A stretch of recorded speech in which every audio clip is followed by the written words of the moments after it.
ये मत कहना मैम क्वेश्चन कराओगी क्या, कोई क्वेश्चन नहीं कराएंगे, पहले क्वेश्चन के बेसिस पे आपका सवाल है। ध्यान रखना डेली आपका एक एक पार्ट करके हम कवर करेंगे। आज आपका पार्ट नंबर 1 कवर होने जा रहा है। सवाल में क्या पूछा जा रहा है इस बात को समझिएगा। देखो सवाल कह रहा है आर्टिकल नंबर 1 जो है, आर्टिकल नंबर 1 जो है ये इसमें से किस चीज के बारे में बात करता है, बताइए गौरव कुमार। ओके, स्वदेश दर्शन के क्वेश्चन चैप्टर के साथ में ही हो रहे हैं। अभी आपने चेक नहीं किया शायद, मैंने उसको भी कराया भी था। हाँ जी, इसका आंसर बताओ। कृष्णेंदु, ओके, राज, पूजा, जूही, इसका आंसर बताओ क्या होगा।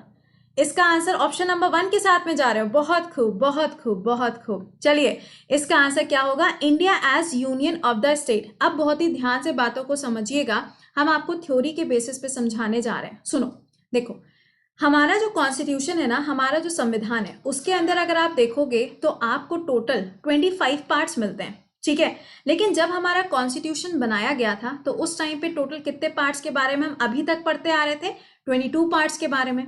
तो इसमें से जो पार्ट 1 है वो बताता है यूनियन एंड इट्स टेरिटरी। क्या मतलब हुआ समझिएगा, यूनियन का मतलब हो गया इंडिया और टेरिटरी का मतलब हो गया जिसको हम क्या कहते हैं, यूनियन टेरिटरी हो गया या फिर स्टेट हो गया। तो इन दोनों को मिला के हम क्या कहते हैं कि ये पार्ट नंबर 1 के अंदर दिया गया। पार्ट 1 में आपको 4 आर्टिकल देखने को मिलते हैं, ठीक है ना। पार्ट 1 में आपको 4 आर्टिकल मिलते हैं, article number 1, article number 2, article number 3 and article number 4। अब प्लीज बहुत ध्यान से सुनना, कमेंटबाजी करना बंद कर दो, अब कायदे से समझ लो, ठीक है। और अगर समझने की इच्छा नहीं है तो भी मुझे क्लास खत्म होने के बाद में बता देना, मैं इस सेशन को हटा भी दूंगी, मुझे कोई दिक्कत नहीं है, ठीक है। चलो सुनिएगा, चलो पहला देखो यहाँ पे समझना, आर्टिकल नंबर 1 क्या कहता है, बहुत ही कायदे से सुनिएगा इस पॉइंट को। आर्टिकल नंबर 1 यहाँ पे क्या कहता है, ये बताता है आपको किसके बारे में, इंडिया एज अ नेशन। ये हमें सबको पता है कि हमारा जो देश है, हमारा जो मतलब भारत जो है वो क्या है, एक तरीके से राज्यों का क्या है, संघ है, यानी कि India is a union of state. ये तो पहली बात हो गई जो आर्टिकल नंबर 1 के अंदर लिखा हुआ है। लेकिन एक बात समझिएगा, आर्टिकल नंबर 1 के अंदर एक शब्द लिखा हुआ है फेडरेशन ऑफ स्टेट या फिर फेडरेशन ऑफ यूनियन, है ना। ऐसे ऐसे वर्ड्स आपको देखने को मिलेंगे। अरे भैया मेरे प्रभु, जब समझने की कोशिश करोगे तभी तो समझ में आएगा। आधे लोगों का तो दिमाग उसी में चल रहा है कि कमेंट क्या चल रहा है ना। अपने दिमाग को जरा यहाँ पे स्टेबल करो, तब चीजें समझ में आएंगी। एक बार फिर से सुनो, आर्टिकल नंबर 1 क्या कहता है, इसमें क्या लिखा है, ध्यान से सुनो पहले इस चीज को, ठीक है। सुनिएगा, आर्टिकल 1 कहता है यूनियन ऑफ द स्टेट, यानी कि भारत जो है वो क्या है, राज्यों का संघ है। यह आर्टिकल 1 कहता है। लेकिन इसके अंदर क्या क्या बातें लिखी हुई हैं, जरा इन पॉइंट्स को समझने की कोशिश करिएगा। देखो पहले क्या बोला गया था, कहा गया था कि इस शब्द की जगह पर जो वर्ड होना चाहिए वो शब्द क्या होना चाहिए, फेडरेशन ऑफ स्टेट होना चाहिए, ऐसा कहा गया था, ठीक है। लेकिन फिर क्या हुआ, BR अंबेडकर जी के कहने पर इस शब्द की जगह पर कौन सा वर्ड रखा गया, यूनियन ऑफ स्टेट को रखा गया। जब हम यूनियन ऑफ स्टेट कहते हैं, जब हम यूनियन ऑफ स्टेट कहते हैं, इसमें 3 चीजें आती हैं। कौन कौन सी 3 चीजें आती हैं, सबसे पहला क्या आएगा, आपका राज्य आएगा, क्या आएगा, स्टेट आएगा। दूसरा क्या आएगा, दूसरा आपका यूनियन टेरिटरी यानी कि केंद्र शासित प्रदेश आता है। और तीसरा क्या आता है, तीसरा इसके अंदर वो टेरिटरी आती है, वो एरिया आता है जो कि भारत के द्वारा या तो कहीं से किसी भी एरिया को इंडिया ने कैप्चर किया हो, या फिर इंडिया ने अगर किसी भी एरिया को एक्वायर्ड किया होगा तो उसको भी हम रखते हैं आर्टिकल नंबर 1 के अंदर। तो सिंपल सा कहने का मतलब यहाँ पर क्या होता है, आर्टिकल 1 3 चीजें बताता है, स्टेट के बारे में, यूनियन टेरिटरी के बारे में, और अगर कोई भी एक ऐसा एरिया है जो इंडिया ने क्या किया है, कहीं से एक्वायर किया है, या फिर मान लो कि किसी भी कंट्री ने इंडिया को कोई हिस्सा गिफ्ट में दिया है, कोई भी लैंडमार्क अगर गिफ्ट में दिया है, तो ये तीनों मिला के क्या कहलाएगा, यूनियन ऑफ स्टेट कहलाएगा। Article number 1 clear, article number 1 clear, बताओ बेटा। फेडरल और यूनियन में जमीन आसमान का फर्क है। यूनियन का मतलब हो गया कि सारी की सारी जो पावर है वो किसी एक व्यक्ति के हाथ में, लेकिन जब हम फेडरेशन या फिर फेडरल शब्द का इस्तेमाल करते हैं तो इसका मतलब होता है डिस्ट्रीब्यूशन ऑफ पावर, यानी कि शक्तियों का विभाजन। आर्टिकल 1 समझ गए सब, पहले ये बताओ।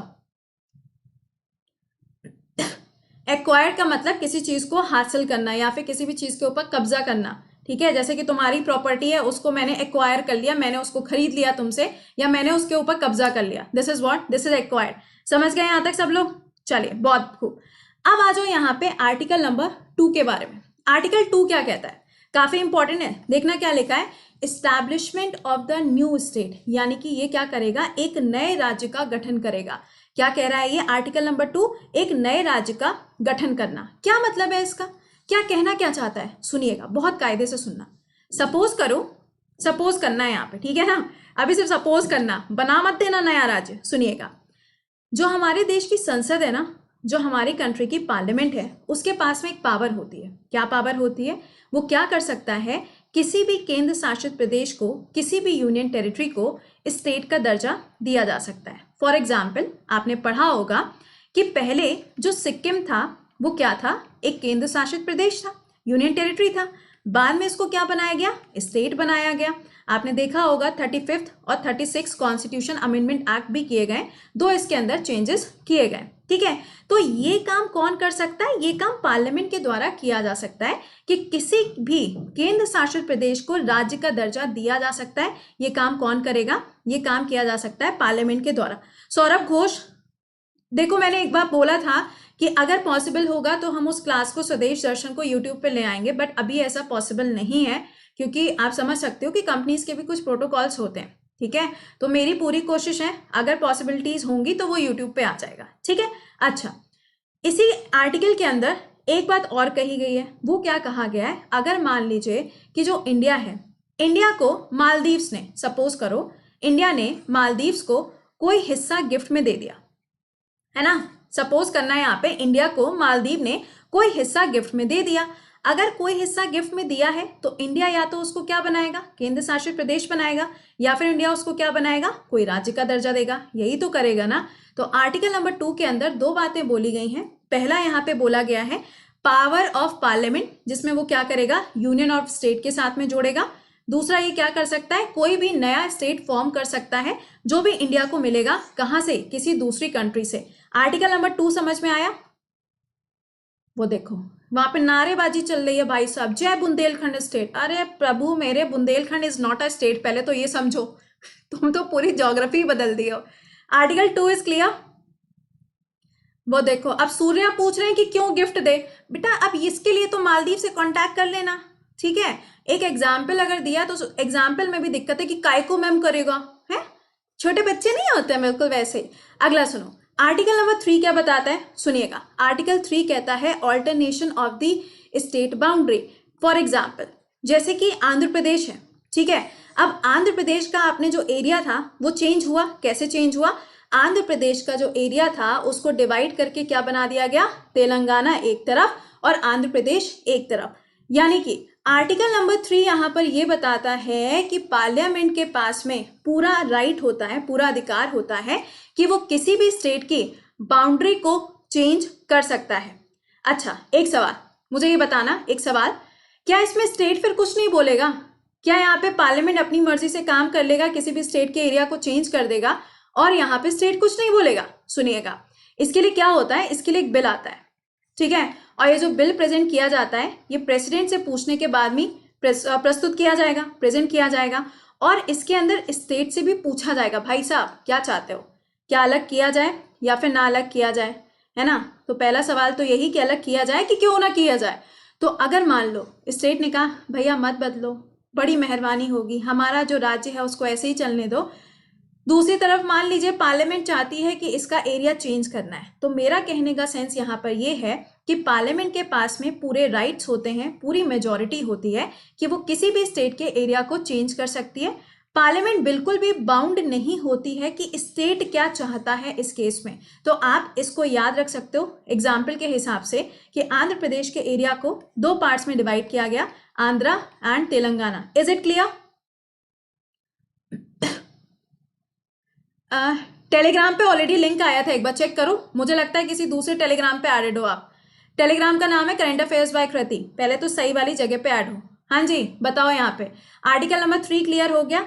यूनियन टेरिटरी क्यों बनाई जाती है? सुनो, 3 रीजन होते हैं किसी भी जगह को यूनियन टेरिटरी बनाने का। पहला रीजन क्या होता है, अगर सपोज वो हमारे देश के लिए सिक्योरिटी के हिसाब से जरूरी है, जैसे कि आंध्र प्रदेश हो, जैसे कि आपका अंडमान निकोबार हो गया, या फिर कोई एक ऐसी जगह है जो कल्चर के हिसाब से हमारे लिए इंपॉर्टेंट है, जैसे कि दमन एंड दीव हो गया, या फिर कोई एक ऐसी जगह है जो पॉलिटिकली हमारे लिए इंपॉर्टेंट है, जैसे कि दिल्ली हो गया, तो इन तीनों चीजों के ऊपर डायरेक्ट कंट्रोल किसका होगा? प्रेसिडेंट का होगा। और यहाँ पे यही रीजन होता है कि इनको क्या बनाते हैं? यूटी बनाते हैं। ठीक है, देखो चीजें समझ में तभी आएंगी जब आप समझने की कोशिश करेंगे, ठीक है, क्योंकि इससे ज्यादा आसान शब्दों में आपको कोई ना समझा पाएगा, और अगर कोई समझाते तो हमको भी बता देना। ठीक, चलो अगला सुनो, आर्टिकल नंबर 4 क्या कहता है, which is the last article of part number 1। बहुत इंपॉर्टेंट, कायदे से समझिएगा। देखो पार्ट नंबर 1 के अंदर आर्टिकल नंबर 4 क्या कह रहा है? आर्टिकल 4 कहता है कि आर्टिकल नंबर 2 में और आर्टिकल नंबर 3 में जो भी बातें लिखी हुई हैं, जो भी बातें की गई हैं, अगर हमारे देश के अंदर संसद के द्वारा ऐसा कुछ भी किया जाता है, कौन से आर्टिकल के अंदर यहाँ पे संसद ऐसा कर सकती है? इस आर्टिकल के अंदर अगर कुछ भी ऐसा किया जाता है तो उसको कॉन्स्टिट्यूशन के अंदर अमेंडमेंट नहीं माना जाएगा। ठीक है, तो उसको कॉन्स्टिट्यूशन में अमेंडमेंट नहीं माना जाएगा। ये बात समझ में आई आपको? कहने का सेंस यहाँ पे ये है, इसको एक एग्जाम्पल के साथ में समझो। जैसे कि मानो आंध्र प्रदेश जो है, इसको तेलंगाना और आंध्रा के बीच में डिवाइड किया गया। क्या आपने कहीं पर भी पढ़ा कि तेलंगाना जो है, जब इसको राज्य का दर्जा दिया गया 2 जून 2014 को, तब यहाँ पर कोई अमेंडमेंट किया गया? हाँ या ना? क्या कोई अमेंडमेंट किया गया? आपने पढ़ा क्या कोई भी अमेंडमेंट? हाँ जी, क्या आपने देखा कोई भी अमेंडमेंट? हाँ और ना? रिपीट, चलो फिर से बताते हैं। मैंने बोला कि आर्टिकल नंबर 4 में लिखा हुआ है कि अगर कोई भी चीज आर्टिकल नंबर 2 के अंदर होती है या कोई भी चीज आर्टिकल 3 के अंदर होती है, होगा क्या? जो लिखा है, जो भी समझाया है। अगर पार्लियामेंट ऐसा कुछ भी करती है तो इसके लिए पार्लियामेंट एक आर्टिकल यूज करेगी। आर्टिकल क्या है यहाँ पे? 368 है। अब इसके अंदर कोई भी चेंजेस अगर पार्लियामेंट करती है इन दोनों आर्टिकल के अंदर, तो उसको कॉन्स्टिट्यूशन में अमेंडमेंट नहीं माना जाता है। बात समझ में आई? कभी नहीं देखा ना, कहीं नहीं पढ़ा ना, तो ऑब्वियस सी बात है कि ये आपका क्या हो जाएगा, इसे अमेंडमेंट कंसिडर नहीं किया जाता है। और इसके बाद में अगर आप देखोगे तो ये 4 आर्टिकल आपसे बहुत ज्यादा एग्जाम में पूछे जाते हैं, चाहे आप रेलवे की तैयारी करो, चाहे आप यूपीएससी की तैयारी करो। दीज आर द आर्टिकल्स जो आपको याद रखने हैं। ठीक है, फिर एक बात ध्यान रखिएगा, इसमें आपको 2 कमिटीज मिलती हैं।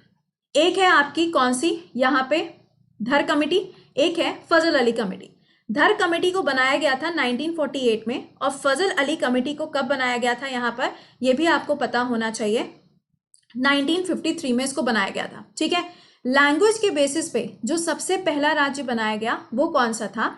आंध्र प्रदेश था। और यहाँ आपको ये भी ध्यान रखना है कि फजल अली कमेटी की जब रिपोर्ट आती है 1956 में, तो आपको, हाँ काव्य आपके कमेंट शो हो रहे हैं, तो आपको देखने को मिलते हैं टोटल कितने स्टेट? 14 स्टेट। और कितने केंद्र शासित प्रदेश? तो आंसर हो जाएगा यहाँ पे 6 यूनियन टेरिटरीज। हाँ बिल्कुल सही है, साउथ अफ्रीका से ये आर्टिकल लिया गया। Is it clear? Is it clear? अगर हाँ तो एक बार से थम अप करके बताओ। आय हाय भाई, ये सब देखो मेरे क्लास में आके मत किया करो कि proud to be this, proud to be that. अरे भाई पढ़ने आए हो, पढ़ाई पे ध्यान दो ना, वाई टू वेस्ट टाइम। बताओ बताओ, कहीं देखा है तुमने ऐसा? हाँ Asha, I can see your comments. ऐसा नहीं होता। ठीक है, तो ये आपको ध्यान रखना है कि अगर यहाँ पे इसमें से कोई भी क्वेश्चन बनेगा तो आप इजीली इसका आंसर यहाँ पर कर पाओगे। तो ये आपके पार्ट नंबर 1 के अंदर 4 आर्टिकल्स थे जो मैंने आपको समझा दिए। इसको बहुत ही कायदे से ध्यान रखिएगा, आपके एग्जाम में यहाँ से क्वेश्चन बनेंगे ही बनेंगे। ठीक है, दूसरा पॉइंट यहाँ पर ये ध्यान दीजिएगा कि आप अपना सवाल भी पूछ सकते हैं आस्क अ डाउट के सेक्शन के अंदर, रेज योर हैंड करके। यहाँ पे आइकॉनिक फीचर्स भी आपको मिलेंगे। जब आप यहाँ पे प्लस के बैच को ज्वाइन करोगे तो आपको कोड जो यूज करना है वो है कृति10। तो आपके पास में अभी भी टाइम है, आप किसी भी एग्जाम की तैयारी कर रहे हो आप इसको ज्वाइन कर सकते हो। Iconic subscription is also available. यहाँ पे ये सारे फीचर्स भी आपको मिलते हैं। Report and win is also available. Okay, चलिए तो मिलते हैं। टिल देन खुश रहिए, मुस्कुराते रहिए, keep learning, keep revising. Till then bye bye and take care. हम लोगों ने पहले आर्टिकल नंबर 1 से लेके 4 के बीच में पढ़ लिया था। आज हम पढ़ने जा रहे हैं पार्ट नंबर 2 यानी कि सिटीजनशिप के बारे में, नागरिकता के बारे में। ठीक है, आपके सामने क्वेश्चन लिखा हुआ है, सवाल में पूछा जा रहा है कि इसमें से कौन सा वाला ऐसा आर्टिकल है जो यहाँ पे भारत के नागरिकों के पास में, यहाँ पे क्या पूछा जा रहा है समझना, certain person who has migrated to India from Pakistan, यानी कि जो भारत के अंदर इस टाइम पे नागरिक रह रहे हैं, अगर वो माइग्रेट करके, कहाँ माइग्रेट टू इंडिया, कहाँ से आए हैं, पाकिस्तान से अगर आए हैं, तो उनके लिए एक आर्टिकल यहाँ पे डिफाइन किया जाता है। वो आर्टिकल कौन सा होगा? जल्दी से कमेंट सेक्शन में आंसर लिखिएगा इसका, किसका आंसर क्या बनेगा। इसका आंसर होगा आर्टिकल नंबर 6। अब हम क्या करेंगे, सारे आर्टिकल समझ लेंगे, ठीक है। हिंदी इंग्लिश दोनों लैंग्वेजेस में ये लिखे हुए हैं, हमें यहाँ पे समझना है। देखो, सबसे पहली बात, आर्टिकल नंबर 5 से लेके 11 के बीच में आपको सारे आर्टिकल्स जो मिलते हैं वो किसके बारे में बात करते हैं? नागरिकता के बारे में। सिटीजनशिप के लिए जो एक कानून बनाया गया था वो 1955 में आया, और अब तक 2019 में जब इसको अमेंड किया गया तो टोटल ये 6 बार अमेंड किया जा चुका है। अब सुनिएगा आर्टिकल नंबर 5 क्या कह रहा है। Citizenship at the commencement of the constitution. Commencement का मतलब क्या होता है? किसी चीज का बन के लागू होना। ओके, सुनना आर्टिकल 5 क्या कह रहा है, बहुत कायदे से समझिएगा। इसमें यह बोला जा रहा है, अगर कोई भी एक ऐसा पर्सन है, कोई भी एक ऐसा व्यक्ति है जो 26 जनवरी 1950 को भारत के अंदर है, तो उसे भारत की नागरिकता दी जाएगी। ये पहला स्टेटमेंट है।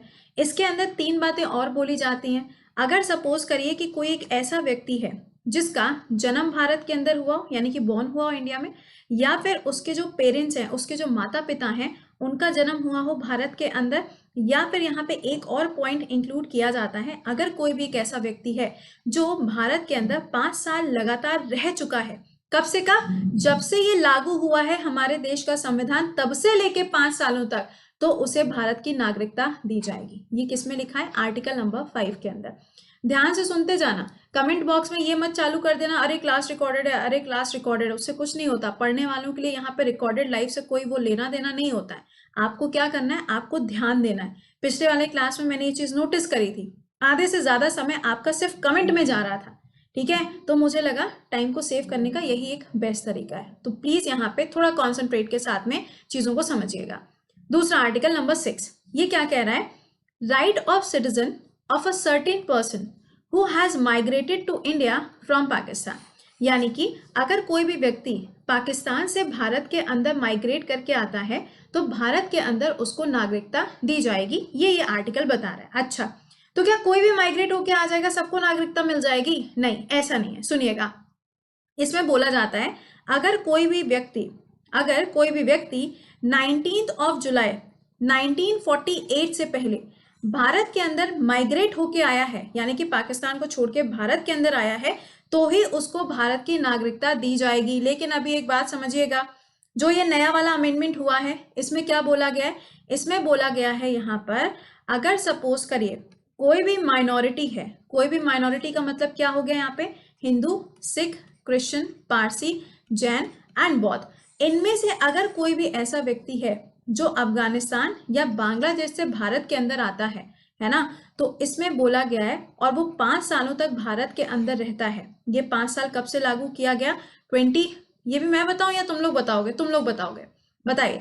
दिसंबर 2014 से इसको लागू किया गया कि भाई 2014 से लेके अगर अभी तक कोई एक ऐसा व्यक्ति है जिसको 5 साल पूरे हो चुके हैं और वो इससे बिलोंग करता है और इस कंट्री से आया है, तो क्या होगा? उसे भारत की नागरिकता दे दी जाएगी।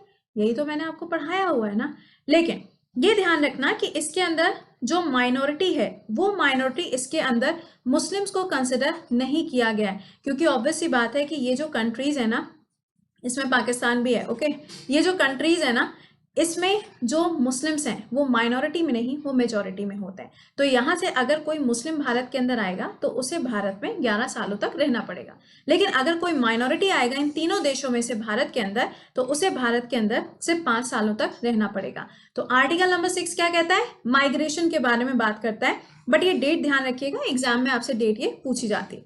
अगला आर्टिकल नंबर 7 क्या कह रहा है? सुनिएगा, कहता है right of the citizen of certain migrants to the Pakistan. अगर कोई एक ऐसा व्यक्ति है जो भारत से पाकिस्तान के अंदर माइग्रेट किया है तो उसके लिए क्या प्रोविजन होगा? तो पहले तो ये समझना, a person who is migrated to Pakistan from India after, इसमें भी डेट है, सुनना, आफ्टर डेट्स याद रखना, क्योंकि एग्जाम में कई बार डेट्स जो हैं वो लिख के आपसे पूछ ली जाती हैं। आफ्टर क्या हो जाएगा, 1 मार्च 1947, ठीक है।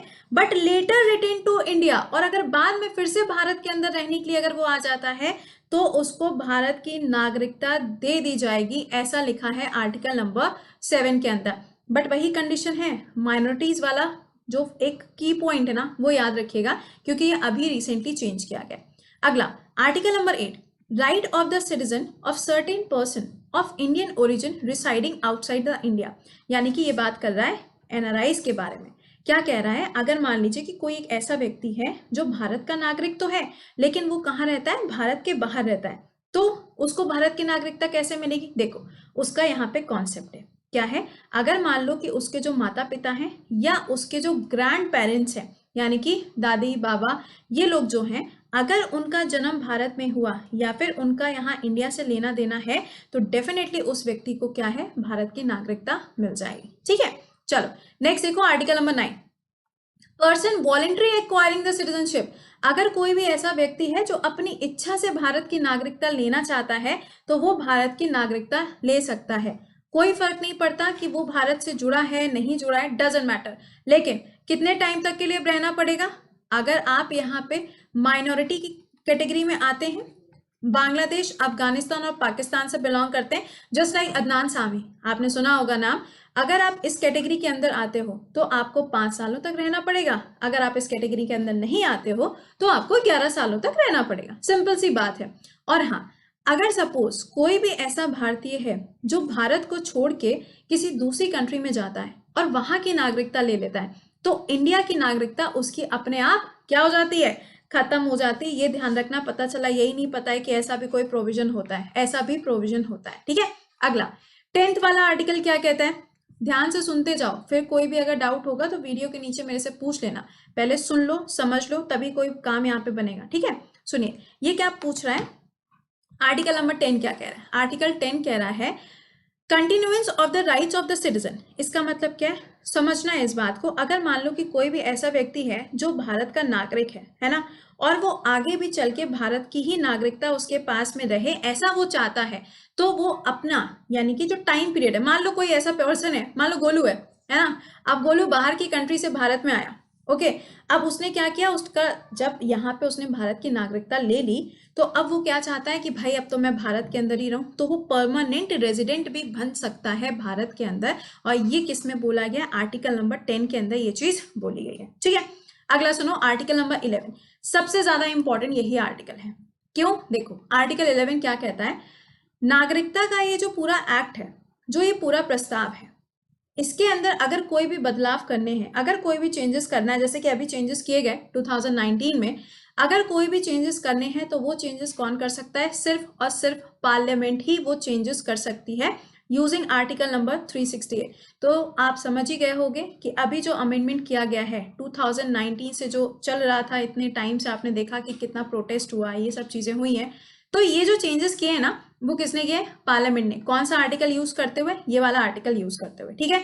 तो मैंने आपको यहाँ पे जो आर्टिकल समझाए हैं, पहले जरा एक बार हम उसको रिकॉल करेंगे, और ध्यान रखिएगा आप कल से इसी टाइम पे आपको डेली बेसिस पे छोटे छोटे यहाँ पे आर्टिकल्स के सिंपली समझ लो 5 से 6 आर्टिकल्स मिला करेंगे, जिससे आपका इजिली रिविजन हो जाएगा, ठीक है, और टाइम भी सेव होगा। तो प्लीज, इससे बेटर था कि ये बंद होता क्लास, लेकिन फिर मेरे को लगा कि यार चलो रिकॉर्डेड ही सही, लेकिन क्लास तो जाना चाहिए। जब हम आपके लिए इतने एफर्ट्स कर सकते हैं तो आपसे एक लाइक और एक शेयर तो हम एक्सपेक्ट कर ही सकते हैं, ठीक। देखो हमने पढ़ा यहाँ पे, पहला तो नागरिकता कब मिलेगी, कौन कौन से केसेस हैं, वो सारी बातें पढ़ी, अगर चेंजेस करने होंगे तो वो चेंजेस कौन करेगा।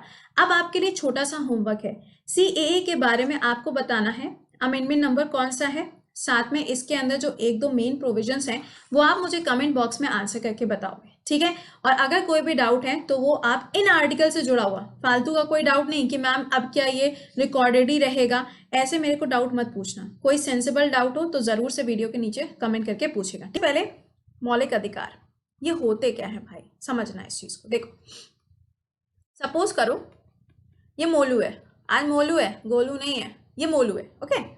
अब मोलू जो है वो किसी भी कंट्री में रहता है, अब किसी भी कंट्री में रहता है, लेकिन अगर वो अपने हिसाब से खा ना पाए, अपने हिसाब से कहीं पे जा ना पाए, अपने हिसाब से कहीं पे भी घर ना बना पाए, तो क्या इसके खुद के कुछ अधिकार बचेंगे? ऐसा तो नहीं हो पाएगा, है ना। तो किसी भी एक व्यक्ति के लिए जो सबसे ज्यादा जरूरी होते हैं वो क्या होते हैं? उसके बेसिक राइट, उसके मूल अधिकार। यही जो मूल अधिकार हैं, इसी को क्या बोला जाता है? Fundamental rights. जब आप फंडामेंटल राइट की बात करोगे तो इसको मैग्ना कार्टा बोला जाता है। ठीक है, क्या बोला जाता है? मैग्ना कार्टा के नाम से जाना जाता है। और ये जो वर्ड है, ये ध्यान रखना कि ये जो टर्म है ये कहाँ से लिया गया है? ब्रिटेन से ये टर्म लिया गया है।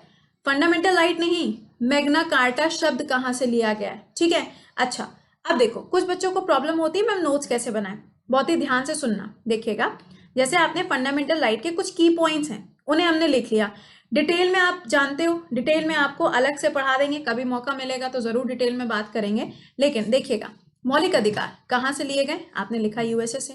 कौन से भाग में आते हैं? आप लिख लोगे पार्ट 3 में। आर्टिकल कहाँ से कहाँ तक है? 12 से 35 तक है। क्या ये एब्सोल्यूट होते हैं? क्या इनमें कभी कोई बदलाव नहीं हो सकता? बिल्कुल हो सकता है। They are not absolute. ये कैसे होते हैं? ये एब्सोल्यूट नहीं होते। समय पड़ने पर पार्लियामेंट जो है वो किसी भी तरीके का बदलाव कर सकती है। ठीक है, अच्छा अगला पॉइंट समझिएगा। क्या ये जस्टिसेबल होते हैं? जी हाँ, बिल्कुल ये जस्टिसेबल होते हैं। अगर कोई भी व्यक्ति आपके मौलिक अधिकारों का हनन करता है, शोषण करता है, तो आप क्या कर सकते हो? आप किसी भी कोर्ट में जाके अपील कर सकते हो। ठीक है, तो ये कुछ बेसिक्स हैं जो आपको पता होने चाहिए ही चाहिए। अब देखिए, फंडामेंटल राइट्स कितने टाइप के होते हैं? पहले क्या था? 7 टाइप्स के हुआ करते थे। अब कितने टाइप के हो गए? 6 टाइप के हैं, जिसमें से सबसे पहला जो है वो क्या है? समानता का अधिकार, जिसे हम क्या कहते हैं? राइट टू इक्वालिटी कहते हैं। आर्टिकल नंबर कहाँ से कहाँ आएगा? 14 से लेके 18 आएगा। राइट टू फ्रीडम, यानी कि ये आपको स्वतंत्रता का अधिकार देता है, आर्टिकल नंबर 19 से लेके 22 के बीच में। अगला है राइट अगेंस्ट एक्सप्लॉयटेशन। अगर कोई भी व्यक्ति आपका शोषण करता है तो वहां पर आपको कुछ आर्टिकल्स मिलेंगे, आर्टिकल नंबर 23 एंड 24। तुम लोग के मतलब का सवाल, तुम लोग का डेली सुबह 7 बजे शोषण होता है ना? डेली हम चिल्लाते रहते हैं क्लास में आओ, क्लास में आओ, ऐसा कहते रहते हैं ना? अच्छा जरा बताना, क्या इसके लिए कोई आर्टिकल है क्या जिससे तुम लोग बच सकते हो? अगर ऐसा है तो जरा आर्टिकल लिख के बताइएगा।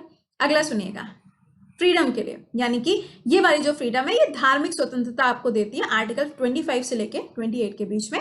और यहाँ पे आप अगला देखोगे तो ये क्या है, हो जाएगा आपका कल्चरल राइट्स, यानी कि ये आपको संस्कृति से जुड़ी हुई है और ये स्पेशली माइनॉरिटीज के लिए होता है, अल्पसंख्यकों के लिए होता है। ठीक है, आखिरी क्या है? कॉन्स्टिट्यूशनल रेमेडीज, आर्टिकल नंबर 32 हो जाएगा, यानी कि ये सारे के सारे क्या है? 6 टाइप्स हैं। ओके, अब आते हैं हम क्वेश्चन पे। राइट, देखिए सवाल सबसे आज हम पढ़ेंगे आर्टिकल नंबर 12 और 13, क्योंकि इन्हीं को समझने में आधा समय निकल जाएगा। ऐसे समझना, बहुत ही छोटे छोटे से क्लास रखे हैं मैंने, ताकि कोई भी पॉइंट आपका ऐसा ना हो जो छूट जाए जल्दबाजी में, क्योंकि आप देख रहे हो नंबर ऑफ क्लासेस बहुत ज़्यादा हो जाती हैं, जिसकी वजह से मैंने इसको छोटे छोटे पार्ट्स में ब्रेक कर दिया। और हर एक बच्चे के लिए आर्टिकल इंपॉर्टेंट है, चाहे वो एनटीपीसी का हो, स्टेट लेवल हो, एसएससी हो, यूपीएससी हो, एनी एग्जाम, सब में आता है आर्टिकल। कौन सा पेपर है जिसमें पॉलिटी नहीं आती? समझ रहे हो? चलो देखो, आर्टिकल नंबर 12 इसमें से किस चीज के बारे में बताता है? सिंपल सी बात है, क्या बताएगा? आपको राज्य की परिभाषा बताता है। फंडामेंटल राइट तो है, लेकिन पूछा गया है ये किस चीज की परिभाषा बताता है, तो ये डेफिनेशन बताता है किसकी? स्टेट की। अब आप कहोगे मैम स्टेट का मतलब तो है यूपी, एमपी, महाराष्ट्र, यही तो स्टेट का मतलब है। नहीं, यहाँ पे स्टेट का मतलब ये नहीं है। सपोज करो, देखो सेंटर है और स्टेट है, बहुत ही ध्यान से सुनिएगा, कॉपी पेन लेके बैठा करो, पॉइंट्स लिख लिया करो। जैसे सुबह 7 बजे के करंट अफेयर्स के क्लास में कॉपी पेन लेके बैठते हो ना, बिल्कुल उसी तरीके से सुनिए। सेंटर की बात करोगे तो जैसे कि मान लो आईएएस ऑफिसर है, स्टेट की बात करोगे तो एक पीसीएस ऑफिसर होता है ना। इसके अलावा जैसे एलआईसीज होती हैं, या फिर आपका ओएनजीसी हो गया, तो ये सब क्या है? ये सारी वो चीजें हैं जो कहीं ना कहीं सरकार के साथ में काम करती हैं, चाहे सेंट्रल गवर्नमेंट हो चाहे वो स्टेट गवर्नमेंट हो, यही तो होता है ना। तो आर्टिकल नंबर 12 आपको यहाँ पर ये बताता है, अगर कोई भी ऐसी चीज है या फिर अगर कोई भी ऐसा व्यक्ति है जो चाहे तो केंद्र सरकार के लिए काम करता हो, चाहे वो राज्य सरकार के लिए काम करता हो, या फिर कोई भी ऐसा ऑर्गेनाइजेशन है या इंस्टीट्यूट है जिसमें सरकार की जो भागीदारी है, सरकार का जो शेयर है वो कितना 49 होता है तो अलग सीन होता है, 51 होता है तो अलग सीन होता है। तो अगर सरकार की जो साझेदारी है, जो यहाँ पे शेयर है, वो कितना है 51% अगर है, तो सिंपली क्या हो जाएगा, उस चीज को क्या कहा जाएगा, स्टेट का दर्जा दिया जाएगा। समझ गए? यानी कि आईएएस ऑफिसर क्या है, स्टेट है, पीसीएस क्या है, स्टेट है, एलआईसी के अंदर जो काम करेंगे स्टेट है, ओएनजीसी क्या है, स्टेट है। तो ये क्या कहलाता है, स्टेट कहलाता है। तो यहाँ पे कहने का सेंस ये है, स्टेट का मतलब यहाँ पर है कोई भी एक ऐसा व्यक्ति जो केंद्र सरकार या फिर राज्य सरकार से सैलरी लेता हो, उसे हम क्या कह देंगे, स्टेट कह देंगे। समझ में आ गया हो तो एक बार से थम अप करिएगा, ठीक है। अब सुनो आर्टिकल नंबर 13 क्या कहता है। सारी कहानी यहाँ पे आके एंड हो जाती है, सुनना क्या कहता है। आर्टिकल नंबर 13 यहाँ पे कहता है, इतनी बड़ी रामायण लिखी है, हम इसको छोटे से शब्दों में समझ लेते हैं, इजी वे में समझ में आ जाएगा। सपोज करो नीतू है, ओके, नाम चेंज कर दिया मैंने, अब मैंने यहाँ पे नीतू को रखा है। देखो कहीं क्लास में कोई नीतू ना हो, दिल पे मत ले लेना कोई भी, सुनिएगा, नीतू है, ऑलराइट। अब ये जो नीतू है ये रहती है किसी भी स्टेट के अंदर, सपोज करो यूपी के अंदर रहती है, फाइन।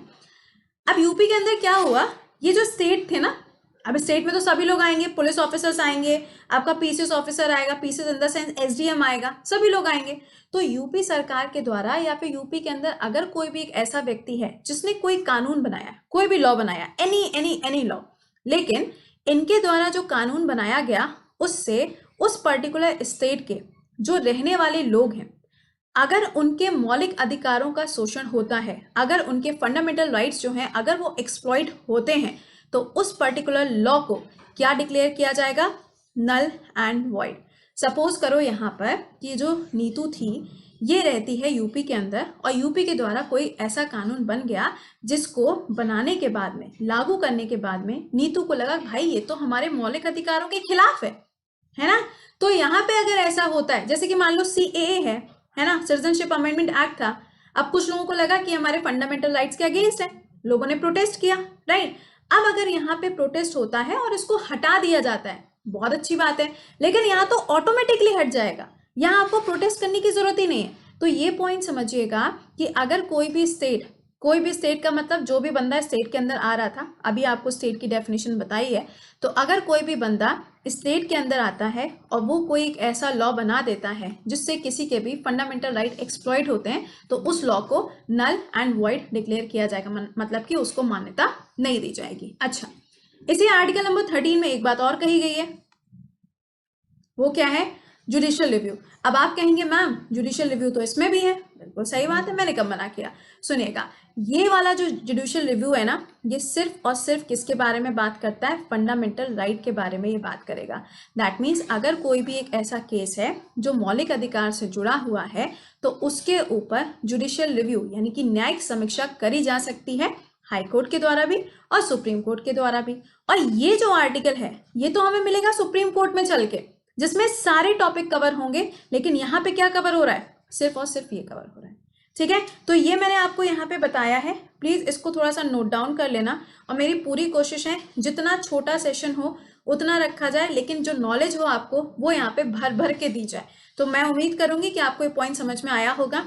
अगर इसके रिगार्डिंग कोई भी डाउट है तो मुझे बताना जरूर, समझ में आ गया हो तो थम अप कर देना, क्योंकि कमेंट मेरे सामने चल रहे होते हैं, ये मत सोचा करो कि मैम देख नहीं रही हैं, ठीक है। तो मुझे बता जरूर दिया करिए हाउ वाज द सेशन, ठीक है।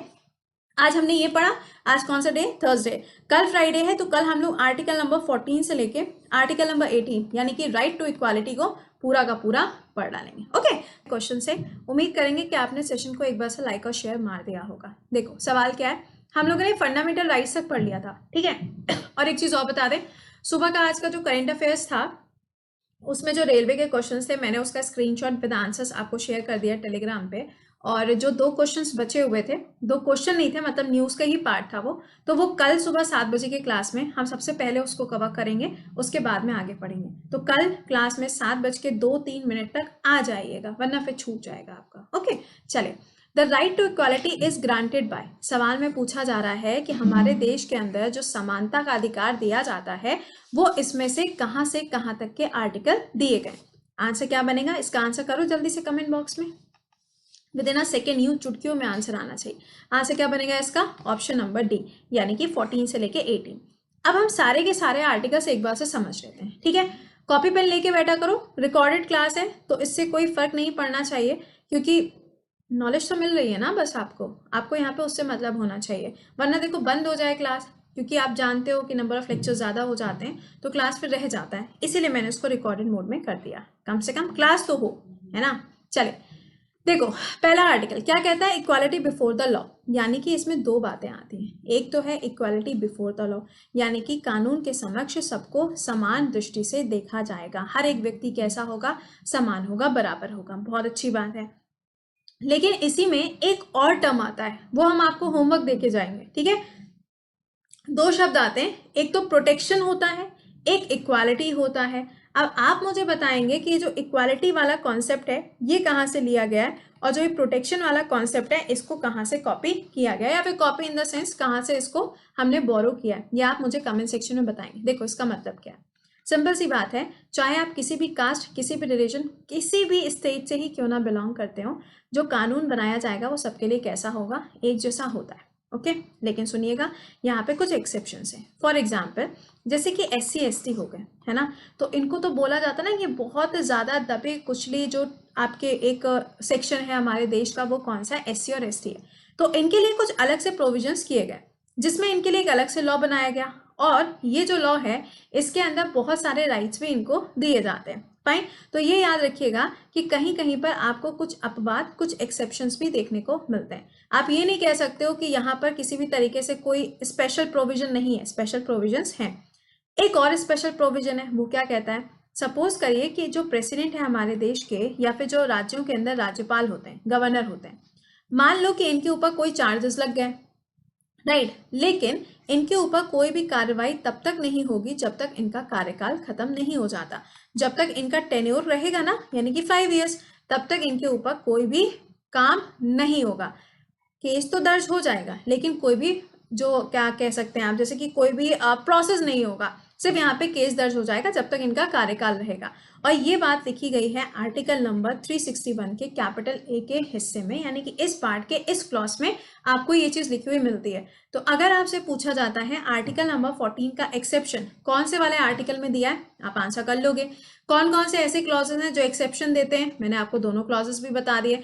अब मैंने आपसे 2 पॉइंट पूछे हैं, प्रोटेक्शन बिफोर द लॉ और इक्वालिटी, दोनों ही आपको बताने हैं कि ये कौन सी कंट्री से कौन से वाले पॉइंट को लिया गया। ओके, अगला देखो, आर्टिकल नंबर 15 समझ में आ गया तो थम अप करते जाया करो, कमेंट हम हमेशा देख रहे होते हैं, आप भी जानते हैं, बताइएगा। आर्टिकल नंबर 15 क्या कह रहा है, prohibition of the discrimination on the basis of religion, race, caste, sex और द बर्थ प्लेस, यानी कि हमारे देश के अंदर ये कहा जाता है धर्म के आधार पर, यहाँ पे रेस के आधार पर, या फिर कास्ट के बेसिस पे, सेक्स के बेसिस पे, यानी कि मेल और फीमेल, और यहाँ पे बर्थ प्लेस, यानी कि कोई भी व्यक्ति कहाँ पे जन्मा है, इस आधार पर कोई भेदभाव नहीं होना चाहिए। यार देखो, अब आप समझ गए होगे, मुझे ये आपको समझाने की जरूरत नहीं है। अब आप कहोगे कि मैम ऐसा तो नहीं है, सही बात है, मैंने कब मना किया, हमारे यहाँ पे होता तो है ही ना। जैसे कि देखो, महाराष्ट्र के अंदर क्या होता है, शिवसेना का आप अगर देखेंगे तो उनका हमेशा ये रहता है महाराष्ट्रियंस फर्स्ट। अभी आपने देखा हरियाणा के अंदर भी हुआ, हरियाणा के अंदर क्या किया गया कि प्राइवेट जो जॉब दिए जाएंगे 75% सीटें रिजर्व हो गई। तो ऐसा हो रहा है, ठीक है। अब आप कहोगे कि मैम ये तो एक तरीके का रिजर्वेशन है, जी हाँ बिल्कुल। तो यहाँ पर आपको एक प्रोविजन देखने को मिलता है जिसे हम क्या कहते हैं, रिजर्वेशन। आपको ये चीज ध्यान रखनी है, इन चीजों के आधार पर कोई भेदभाव नहीं होगा, बिल्कुल सही बात है।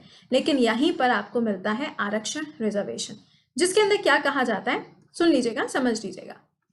जो राज्य सरकार होती है ना, जो स्टेट गवर्नमेंट होती है, इनके पास में पूरा राइट होता है कि वो किसी के लिए भी स्पेशल प्रोविजन बना सकते हैं। तो यहाँ पे देखो हरियाणा ने बना लिया, ठीक है। दूसरी तरफ अगर आप देखोगे तो स्टेट गवर्नमेंट के पास में ये भी राइट होता है कि महिलाओं के लिए, बच्चों के लिए, SC के लिए, ST के लिए, इनके लिए भी अलग से कुछ अधिकार दिए जा सकते हैं राज्य सरकारों के द्वारा।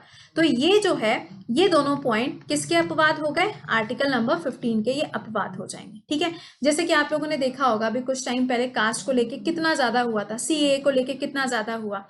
इससे पहले जैसे कि हमारे यहाँ पे जो सिंगर्स आते हैं, पाकिस्तानी सिंगर्स आते हैं, उनके साथ में इल ट्रीटमेंट हुआ। तो ये सब चीजें हमारे यहाँ पर होती हैं, ओके। लेकिन कहा यह जाता है कि ऐसा नहीं होना चाहिए। एक्सेप्शन कहाँ है वो मैंने आपको बता दिया। चलो अगले आर्टिकल पे आते हैं। आर्टिकल नंबर 16 क्या कहता है, equal opportunity in the matter of the public employment, यानी कि अगर सपोज करो कि कोई भी फॉर्म आता है ना, जैसे मान लो रेलवे का फॉर्म आया। अब ऐसा नहीं होगा कि इसके अंदर विमेन्स फॉर्म नहीं भर सकती, या फिर ऐसा नहीं होगा कि जो फिजिकली हैंडीकैप्ड होते हैं वो फॉर्म नहीं भर सकते, ऐसा कुछ नहीं। सभी लोगों के पास में राइट होता है। बल्कि अब तो इसके अंदर आप देखेंगे फॉर्म के अंदर तो ट्रांसजेंडर्स के लिए भी एक अलग से कॉलम बना दिया गया है। तो ये कहता है हमारे देश के अंदर जितना भी एम्प्लॉयमेंट से रिलेटेड जो भी काम होता है, हर एक व्यक्ति को पूरा अधिकार होता है कि अगर उसको अपॉर्चुनिटी मिली है, अगर उसको अवसर मिलता है तो वो क्या करे, उसको यहाँ पर दिया जाएगा। ऐसा नहीं है कि आप ऐसा नहीं कर पाओगे, ठीक है। देखो यहाँ पे भी अपवाद है। मैं देखो दोनों पॉइंट्स आपको बताती जा रही हूँ कि कहाँ पे एक्सेप्शन है, इससे प्रॉफिट आपका ही होगा। सुनिएगा, यहाँ पे अपवाद क्या आता है, यहाँ पे रिजर्वेशन इन जॉब्स आएगा। आपने देखा होगा जैसे कि जब वो आते हैं, क्या नाम है, मार्क्स आते हैं, तो आपने देखा होगा SC STs का जो सिलेक्शन है वो 60-65 नंबर पे ही हो जाता है। जनरल कैटेगरी देखोगे 100, OBC देख लोगे तो 99-98 पे हो जाता है। ऐसा होता है ना। तो ये क्या किया जाता है, ये राइट भी होता है यहाँ पे स्टेट गवर्नमेंट के पास में कि वो क्या कर सकता है, रिजर्वेशन कर सकता है। तो ये आपको ध्यान रखना है। और ट्रांसजेंडर्स का भी आप अगर देखेंगे तो अब फॉर्म के अंदर एक अलग से कॉलम आने लगा है ताकि उनको भी प्रॉपर अपॉर्चुनिटी मिल सके। ओके, समझ में आ गया यहाँ तक? तो एक बार से थम अप करते चलना, ठीक है। चलिए नेक्स्ट क्वेश्चन यहाँ पे बनेगा आर्टिकल नंबर 17 के ऊपर, अनटचेबिलिटी। आप कहेंगे मैम ये थोड़ी ना है, तो छुआछूत की बीमारी होती है, उसी को अनटचेबिलिटी बोल दें या कुछ भी मतलब बोल लोगे। सुनिएगा, पहले के टाइम में क्या था, जब वेदों की हम बात करते हैं ना, तो वेदों के टाइम में आपने देखा होगा कि अलग अलग कैटेगरीज में, अलग अलग क्लासेस में डिवीजन हुआ करता था। ब्राह्मण्स सबसे टॉप मोस्ट प्रायोरिटी माना जाता था, है ना। तो यहाँ पे क्या बोला जाता है कि ये जो क्लास सिस्टम हमारी सोसाइटी में एग्जिस्ट करता है ना, खत्म कर दो इसको। सिंपल सी बात है, इसको क्या करो, खत्म कर दो। तो इसको एबॉलिश करने के लिए यहाँ पर आप देखेंगे आर्टिकल नंबर 17 दिया गया है। इसमें कोई अपवाद नहीं है, कोई एक्सेप्शन नहीं है। अगला आर्टिकल नंबर 18, ये क्या कहता है, एबॉलिशन ऑफ टाइटल्स। जैसे कि फॉर एग्जाम्पल साहब जी, राजा जी, ये सब क्या है, ये सब उपाधियां हैं। लेकिन ये ध्यान रखना, इंजीनियर लगाना अलाउड है। क्यों? क्योंकि ये आपकी क्वालिफिकेशन है, आप यहाँ पे क्वालिफाई किए हो एग्जाम, इसलिए आप इस शब्द का इस्तेमाल कर रहे हो। डॉक्टर लगाना, this is also your qualification. अब ऐसा तो होगा नहीं कि जैसे कि मान लो प्रणब मुखर्जी जी का नाम लिखा जाएगा तो उसमें आगे लिख के हम लोग बताएंगे भारत रत्न अवॉर्डी प्रणब मुखर्जी, ऐसे पूरा नाम थोड़ी ना लिखा जाएगा। क्यों? क्योंकि ये जो है ना, ये एक उपाधि है, ये एक टाइटल दिया गया, एक ये अवार्ड आपको दिया गया। तो अवार्ड्स के नाम आप अपने नाम के आगे नहीं लगाओगे, आप अपने क्वालिफिकेशंस अपने नाम के आगे लगा सकते हो। जैसे कि PhD होल्डर्स होते हैं, अब वो क्या लिखते हैं, डॉक्टर्स लिखते हैं ना, बिकॉज दे आर क्वालिफाइड, ठीक है। और यहाँ पे भी आपको कोई भी एक्सेप्शन देखने को नहीं मिलता है। तो उम्मीद करेंगे कि आर्टिकल नंबर 14 से लेके 18 के बीच में जितने आर्टिकल्स थे वो आपको समझ में आ गए होंगे। कोई भी डाउट होता है कमेंट बॉक्स में आंसर अपना सवाल पूछ लिया करो। क्या होता है, राइट टू फ्रीडम दिया जाता है, ठीक। देखो पहला वाला जो आर्टिकल है, आर्टिकल नंबर 19, ये क्या कहता है, बहुत ही ध्यान से सिंपल शब्दों में समझ लेना। दोनों लैंग्वेजेस में लिखा है तो लैंग्वेज में कोई दिक्कत नहीं आएगी। देखिएगा, समझिए। आर्टिकल नंबर 19 के अंदर 6 बातें बोली गई हैं।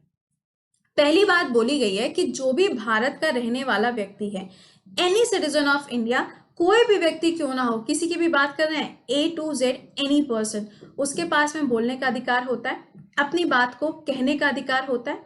किसी भी तरीके का वो कोई गुट बना सकता है, लेकिन ये ध्यान रखिएगा उसके पास में कोई भी हथियार नहीं होने चाहिए, मतलब कोई भी आर्म उसके पास में ना हो।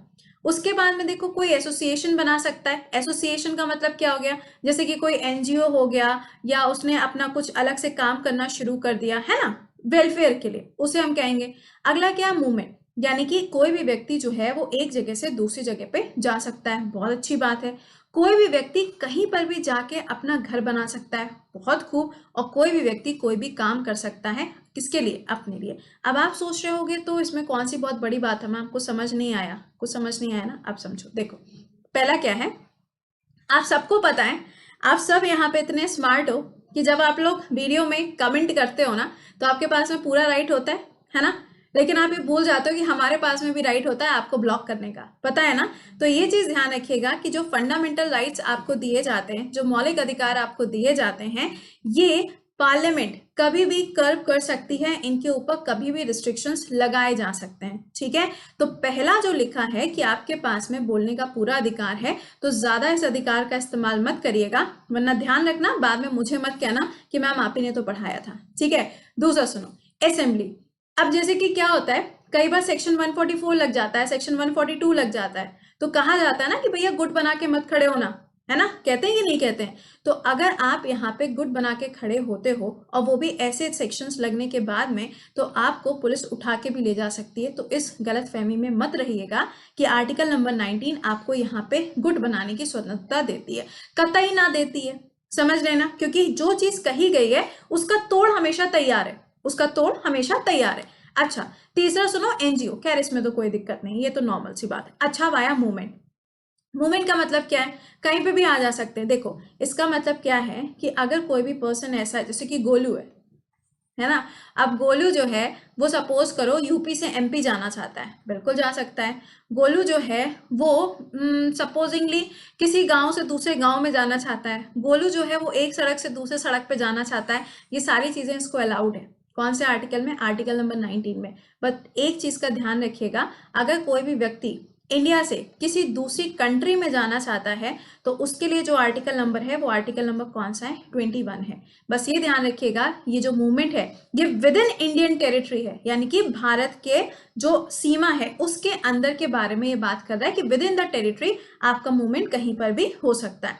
ये ध्यान रखना कि जो मूवमेंट कहीं पे भी हो सकता है, आपको ध्यान होगा कि जो नॉर्थ ईस्ट का हमारा एरिया है वहां पे बहुत सारे ऐसे स्टेट्स आपको मिलते हैं जहां पे इनर परमिट चलता है ना, एक लाइन वहां पे ड्रॉ करी गई है कि वहां पे जाने से पहले आपको सरकार से अनुमति लेनी पड़ेगी। तो बात यहाँ पे वही है, यू कैन, आप जा सकते हो, लेकिन ये ध्यान रखना कि पार्लियामेंट कैन रिस्ट्रिक्ट, आपके ऊपर यहाँ पे रिस्ट्रिक्शंस लगाए जा सकते हैं, ठीक है। अगला सुनो, रेजिडेंट। अभी तक क्या होता था कि आप जम्मू कश्मीर में जाके घर नहीं खरीद सकते, है ना, अगर आप जम्मू कश्मीर के रहने वाले नहीं है तो आप वहां पे घर नहीं खरीद सकते, ये हुआ करता था। लेकिन अब क्या है, अब आप इंडिया के अंदर कहीं पे भी जाके घर खरीद सकते हो और अपने हिसाब से रह सकते हो। यही सेम चीज यहाँ पर है कि आप अपने बिजनेस जो है, अपना जो ट्रेड है वो आप कैसे भी कर सकते हो, कोई आपको मना नहीं करेगा। अच्छा, आर्टिकल नंबर 19 में एक बात और बोली गई है, वो क्या है, आर्टिकल नंबर 19 जो है वो हमको यहाँ पे राइट देता है डेमोन्स्ट्रेशन का, यानी कि धरना प्रदर्शन का, ना कि आपको स्ट्राइक का राइट दिया जाता है। आर्टिकल 19 हमको स्ट्राइक का राइट नहीं देता, हमको धरना प्रदर्शन करने का राइट देता है, वो भी पीसफुल तरीके से, ठीक है। आर्टिकल नंबर 19 सबको समझ में आ गया, मैंने बहुत ही आसान शब्दों में समझा दिया है। इससे इजी तो हिब्रू लैंग्वेज है भाई, और वो मेरे को ना आती है, ठीक है। चलो अगले आर्टिकल पे आते हैं, आर्टिकल नंबर 20 क्या कह रहा है, देखो क्या कहता है, अपराधों के लिए सजा, ठीक है। अब सुनो यहाँ पे भैया कौन सा अपराध हुआ है वो तो हमें पता होना चाहिए, पहले ध्यान से सुनिएगा। इसमें क्या है, protection with respect to the conviction for offences, यानी कि क्या कर रहा है, ये प्रोटेक्शन आपको प्रोवाइड कर रहा है। सपोज करो कई बार ऐसा होता है ना कि किसी को अरेस्ट कर लिया गया, लेकिन अभी उसके ऊपर जो भी चार्जेस लगे हैं वो प्रूफ नहीं हो पाए, ठीक है ना, मान लो वो प्रूफ नहीं हो पाए, तो अब क्या होगा, उसे किसी ना किसी तरीके से बचाना पड़ेगा ना, वरना पुलिस वाले तो आप जानते ही है फिर कैसा ट्रीटमेंट उसके साथ में होता है। तो देखो ये आर्टिकल आपको 3-4 चीजें बताता है, तीनों पॉइंट्स हम इसमें बता दें, इसमें क्या 3 बातें कही गई हैं। पहला सुनो, इसमें बोला जाता है कि सपोज करिए अगर किसी भी व्यक्ति को अरेस्ट किया गया, एनी पर्सन, मतलब किसी भी व्यक्ति को अगर यहाँ पे अरेस्ट किया गया है किसी भी कानून के अगेंस्ट जाके, अगर उसने कोई भी काम किया है, तो भाई देखो उसके ऊपर क्या होगा, पेनल्टी तो लगेगी लगेगी, ये आपको भी पता है, बिल्कुल सही बात है। लेकिन इसके ऊपर ये जो पेनल्टी लगेगी ना, ये लीगल तरीके से होनी चाहिए। मतलब अगर किसी को अरेस्ट किया है तो आपको बताना पड़ेगा कि आप उसको अरेस्ट क्यों कर रहे हो, ठीक है, पहला क्लॉज। दूसरा क्या कहता है, अगर सपोज करो कि किसी एक व्यक्ति को कोई सजा दे दी गई है ना, उसने कोई गलत काम किया, उसको सजा दे दी गई, अब ऐसा नहीं होगा कि 4 महीने बाद उसी सेम चीज के लिए एक नया कानून बना तो अब उस बेचारे व्यक्ति को दोबारा से पकड़ के लाया जाएगा और फिर नए वाले कानून के हिसाब से सजा दी जाएगी। नो, ऐसा नहीं होगा। सपोज करो कि जो मोलू है इसने कोई क्राइम किया, ठीक है ना, अब इसने क्राइम किया 2020 में, इसको सजा मिल गई, काम खत्म हुआ, सजा मिल गई ना। अब ऐसा नहीं है कि 2024 में जाके सेम टॉपिक के ऊपर नया कानून बना और इसको दोबारा से सजा मिली, नहीं, ऐसा नहीं होगा। यानी कि नो डबल जियोपार्डी, एक व्यक्ति को किसी भी गलती की जो सजा है वो एक ही बार दी जाती है। इसीलिए आप लोगों से कहते हैं लाइफ में अगर अभी समय बर्बाद कर रहे हो तो ये समय वापस पलट के आपके पास में कभी नहीं आएगा, सिर्फ आपको रुला के जाएगा। इसीलिए कहते हैं use this time, use this time, ठीक है। अच्छा, तीसरा क्या कहता है, तीसरा कहता है नो सेल्फ इंक्रिमिनेशन क्या मतलब हुआ इसका? इसका मतलब हुआ कि कोई भी पुलिस ऑफिसर किसी भी व्यक्ति को जिसको उसने अरेस्ट किया है उसे जबरदस्ती फोर्स नहीं कर सकता कि भाई तुमको अपने खिलाफ गवाही देनी है। कई बार आपने देखा होगा ना, अक्सर ऐसा हो जाता है कि जैसे कि पुलिस वाले जो होते हैं वो कई बार ऐसा करते हैं, जैसे कि उनको कोई केस बहुत जल्दी सॉल्व करना है ना, तो कई बार कह नहीं देते हैं कि एक काम कर भाई तू अपना यहाँ पे एक्सेप्ट कर ले कि हाँ तुमने एक क्राइम किया था और केस जो हमारा है वो जल्दी से बंद हो जाए। ऐसा मूवीज वगैरह में आपने देखा होगा, है ना।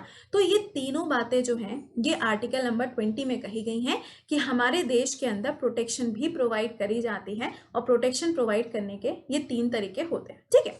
अच्छा, अगला देखो, अगला आर्टिकल है आर्टिकल नंबर 21। ये क्या कहता है? ये कहता है right to life and liberty. ठीक, अब सुनो यहाँ पे क्या मतलब हुआ। सुबह 7 बजे ना उठने का अधिकार, उसके बाद में आराम से 10:30 बजे जब मैम क्लास लेती हैं, जब मैम पढ़ाएंगी, उसके बाद में आपको टेस्ट का लिंक भी मिलेगा, इस क्लास में ना आने का अधिकार। उसके बाद में दोपहर में 2 बजे जब मैम साइंस पढ़ाती हैं, उस क्लास में ना आने का अधिकार, अपने हिसाब से पड़े रहने का अधिकार, सोए रहने का अधिकार, कुछ भी खाने का अधिकार। दैट मीन्स कि ये आर्टिकल आपको वो सारे राइट देता है कि आप अपनी इच्छा से कोई भी काम कर सकते हैं। बट ये ध्यान रखिएगा कि जब कोल्हापुरी चप्पल आती है तो फिर आप भी जानते हैं कि कुछ भी काम नहीं करता। तो ये क्या कहेगा, आपको पूरा राइट देगा, प्रिवेसी का राइट देगा, आरटीआई का राइट देगा, राइट टू इंफॉर्मेशन आपको देगा जो कि 2005 में आता है, ये सब इसके अंदर आएगा। बट ये ध्यान रखना, सबसे ज्यादा जो इंपॉर्टेंट है जहां से क्वेश्चन बनता है वो क्या है, राइट टू प्राइवेसी। आपके लिए एक छोटा सा होमवर्क, मैंने आपको कई बार पढ़ाया हुआ है कि ये जो राइट टू प्राइवेसी है इसके लिए एक केस हुआ था, है ना। वो केस मैंने आपको पढ़ाया था। कमेंट बॉक्स में आप मुझे उस केस का नाम बताएंगे कि वो केस कौन सा था जिसके अंदर राइट टू प्राइवेसी को इसका हिस्सा बनाया गया, ठीक है। सेकेंडली ध्यान रखना, यही वो आर्टिकल है जो आपको इंडिया से बाहर किसी कंट्री में जाने का भी राइट प्रोवाइड करता है, ठीक है। चलो अगला देखो, आर्टिकल नंबर 21A क्या कहता है, ये आपकी एजुकेशन के बारे में बात करता है। दैट मीन्स अगर कोई भी ऐसा है जिसकी एज इसके बीच में है तो उसको क्या होगा, एजुकेशन प्रोवाइड करी जाएगी। बिल्कुल सही बात है, और ये तो उसका क्या है, फंडामेंटल राइट भी है। तो इसके लिए ना हमारे कॉन्स्टिट्यूशन में अमेंडमेंट किया गया, देखो ना ए लगा है, अलग से जोड़ा है। तो ये अमेंडमेंट नंबर कौन सा है, 86 कॉन्स्टिट्यूशन अमेंडमेंट एक्ट। कौन सा ईयर हो जाएगा, 2002 ईयर रहेगा जिसके अंदर शिक्षा प्रोवाइड करे जाते, ठीक है। एक आखिरी देखो, आखिरी आर्टिकल नंबर 22 है। ये क्या कहता है, ये कहता है protection against arrest and detention in certain cases, यानी कि कुछ ऐसे मामले होते हैं जिसके अंदर गिरफ्तारी या फिर नजरबंद, याद आया क्या, महबूबा मुफ्ती क्या चल रही है आजकल, हाउस अरेस्ट हुई थी, फिर रिलीज करी गई, फिर हाउस अरेस्ट किया गया। तो ये कौन से आर्टिकल में, आर्टिकल नंबर 22 के अंदर ही आता है। समझना इस बात को, इंपॉर्टेंट है। देखो क्या होता है, जैसे कि मान लो 2 चीजें हैं, एक है यहाँ पे डिटेंशन और एक क्या है, प्रिवेंशन, है ना। अब देखो सपोज करो कि मान लो कि किसी पर्सन की वजह से ऐसा लगता है कि हो सकता है कि ये जो व्यक्ति काम कर रहा है, मे बी इन फ्यूचर इसकी वजह से बहुत सारे दंगे हो सकते हैं, है ना। तो सरकार यहाँ पे क्या कर सकती है, उस व्यक्ति को डिटेन कर सकती है, ठीक है ना। कॉन्स्टिट्यूशन के हिसाब से उस व्यक्ति को क्या किया जा सकता है, डिटेन किया जा सकता है, उसको रोक के रख सकते हैं। रोक के रख सकने का मतलब क्या हो गया, उसको हाउस अरेस्ट करा दिया, घर में रहने के लिए उसको बोल दिया अब तुम घर के बाहर नहीं निकलोगे, तो ये क्या है, ये आपका डिटेंशन है, ठीक है। अच्छा, एक और शब्द आता है प्रिवेंशन। प्रिवेंशन का मतलब क्या है, जैसे कि मान लो किसी भी व्यक्ति को अरेस्ट किया, है ना। अब अरेस्ट किया तो इसमें कुछ क्लॉजेज होते हैं। पहला क्लॉज ये कहा जाता है कि अगर आपने किसी को अरेस्ट किया है तो आप उसको एडवोकेट प्रोवाइड करोगे, पहला पॉइंट।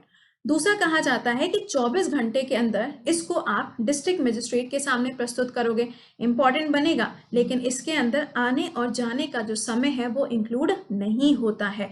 और तीसरा और सबसे इंपॉर्टेंट पॉइंट क्या है कि अगर आप किसी को अरेस्ट करते हो तो उसकी फैमिली को इन्फॉर्म करने की जिम्मेदारी किसकी है, आपकी है, ठीक है। अब देखो डिटेंशन में आधे लोगों को कंफ्यूजन हो गया होगा, बिल्कुल ऐसे वाला, हाँ मैम समझ नहीं आया। सुनो एग्जाम्पल सुनो ना, कन्हैया का नाम सबने सुना है, ऐसा नहीं हो सकता कि कन्हैया का नाम ना सुना हो। जेएनयू वाला जो केस हुआ था, कन्हैया को हाउस अरेस्ट किया गया था, उसके बाद में उसको उठा के जेल में भी लेके गए थे और फिर उसका टाइम पीरियड बढ़ाते चले गए थे जेल के अंदर कि वो इतने टाइम तक जेल में रहेगा, और खूब पीटे गए थे वो, पता है कि नहीं पता है। तो ये डिटेंशन शब्द जो है ना, इसका इस्तेमाल किया जाता है कि हमारे देश के अंदर जो शांति है वो स्थापित रह सके, इससे इसका इस्तेमाल किया जाता है। ध्यान से सुनना, हम लोग आर्टिकल नंबर 19 से लेकर 22 कल बात कर चुके हैं, ठीक है। आज हम बात करेंगे 23 और 24 के बारे में बात करते हैं। देखो पहले भाई एक बार थम अप कर दूं, सब आ गए, सब जिंदा है ना क्लास में। चलिए आर्टिकल नंबर 23 एंड 24, ये जो दोनों आर्टिकल्स आप देख रहे हो, सिंपली ये समझना ये प्रोटेक्शन के बारे में बात करता है। अब ये किसकी प्रोटेक्शन यहाँ पे प्रोवाइड करेगा उसके बारे में हम बात करेंगे। सबसे पहला पॉइंट जो आपको यहाँ पे समझना है वो क्या है, वो लिखा है आर्टिकल नंबर कौन सा, 23, ठीक है। देखो समझना, जब हम आर्टिकल 23 या आर्टिकल नंबर 24 बोलते हैं, राइट, तो हम लोगों ने काफी टाइम से ये चीज पढ़ी हुई है कि ये जो बच्चे होते हैं उनके राइट्स को प्रोटेक्ट करने का काम करता है। तो क्या है, ये सिर्फ बच्चों के राइट्स को प्रोटेक्ट करने का काम करता है या किसी और के भी राइट्स को प्रोटेक्ट करने का काम करता है? अभी होमवर्क देख के जाएंगे, ऐसे नहीं जाएंगे, होमवर्क मिलेगा और आपको उसका आंसर भी करना पड़ेगा। चलिए सुनिएगा, देखो सबसे पहले और इंपॉर्टेंट चीज क्या है, आर्टिकल नंबर 23 क्या कहता है, prohibition of the traffic in human beings and forced labour. कहने का सेंस यहाँ पर क्या है, जैसे कि मानो कि मोलू है, ठीक है। अब मोलू जो है वो इंडिया के अंदर रहता है, सपोजिंगली वेस्ट बंगाल में ये रहता है, ठीक है। अब वेस्ट बंगाल में ये रहता है, लेकिन अगर कोई पर्सन आके से बोले कि काम करते हैं, तुम मेरे साथ में बांग्लादेश में चलो और बांग्लादेश में चल के मैं तुमको काम दिलाऊंगा, ठीक है, ये इसने बोल दिया, फाइन। तो अब ये मोलू क्या करेगा, उसके साथ चला जाएगा, क्योंकि उसको काम नहीं मिल रहा था। जब वो बांग्लादेश में चला गया तो वहां पे जाके क्या हुआ, इससे जबरदस्ती काम कराया गया और इसको पैसा भी नहीं मिला। तो ये क्या कहलाता है, ये कहलाता है फोर्स्ड लेबर। यानी कि अगर आप किसी की इच्छा के विरुद्ध उससे काम कराते हो तो वो क्या कहलाएगा, फोर्स्ड लेबर कहलाएगा। जब मैं आपसे कहती हूँ कि बेटा इन पॉइंट्स को लिख लो, है ना, आपका लिखने का मन नहीं है, आप कहेंगे मैम ये तो फोर्स्ड लेबर है, आप मेरे मौलिक अधिकारों का हनन कर रहे हो, आप शोषण कर रहे हो मेरा, यही तो आप कहोगे ना। तो ये चीज ध्यान रखिएगा, फोर्स्ड लेबर का मतलब क्या है कि अगर कोई व्यक्ति कोई काम नहीं करना चाहता और फिर भी आप उससे काम करा रहे हो, ठीक है। दूसरा देखो क्या है, ट्रैफिकिंग। ट्रैफिकिंग का मतलब ये नहीं होता है कि आपका जो सड़क के ऊपर ट्रैफिक होता है हम उसके बारे में बात कर रहे हैं, नो। ट्रैफिकिंग का मतलब ये है, जैसे कि पहले के टाइम में आपने देखा होगा स्लेवरी हुआ करती थी, मतलब लोगों को दास बनाने की बहुत ज्यादा प्रथा चला करती थी। स्टार्टिंग में अगर आप देखेंगे तो जो इस्लामिज्म था उस पूरे टाइम पीरियड में भी अगर आप देखो तो आपको यही पढ़ने को मिलता है कि जिसके पास में जितने ज्यादा दास हुआ करते थे उसको उतना बड़ा राजा माना जाता था, यानी कि जितने ज्यादा स्लेव उतनी बड़ी डायनेस्टी।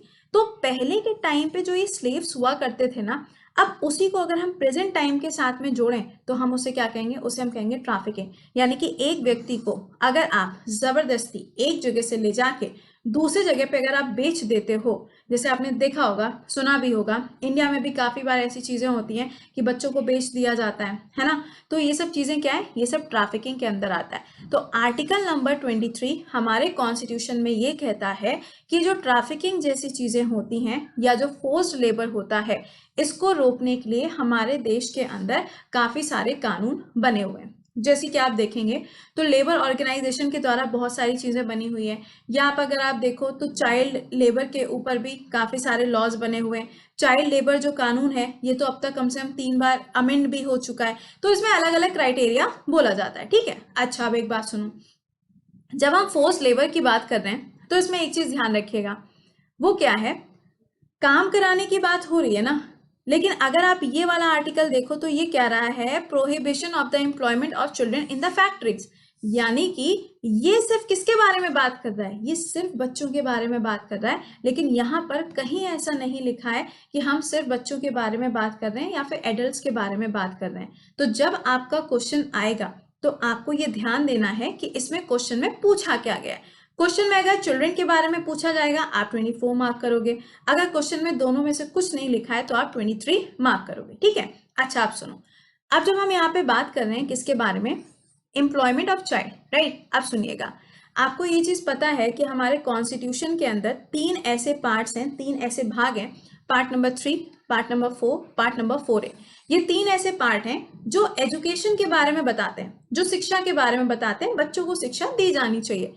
फंडामेंटल राइट्स में आप देखोगे तो आर्टिकल नंबर ये है, राइट। उसके बाद में डीपीएसपी में अगर आप देखोगे तो आर्टिकल नंबर 45 है। और अगर आप यहाँ पे फंडामेंटल ड्यूटीज में देखोगे तो आर्टिकल नंबर कौन सा है, 11 है। ये तीनों आपसे एजुकेशन के बारे में बात करते हैं, लेकिन ये वाला जो आर्टिकल है, ये आर्टिकल ये कहता है कि अगर कोई भी बच्चा ऐसा है जिसकी एज क्या है, ध्यान से सुनना, जिसकी एज 14 साल से कम है तो उसको किसी भी हैजार्डस जगह पर या फिर किसी भी फैक्ट्री में काम करने के लिए अनुमति नहीं दी जाएगी। काफी बड़ा ये एक पॉइंट है जो आपको याद रखना है।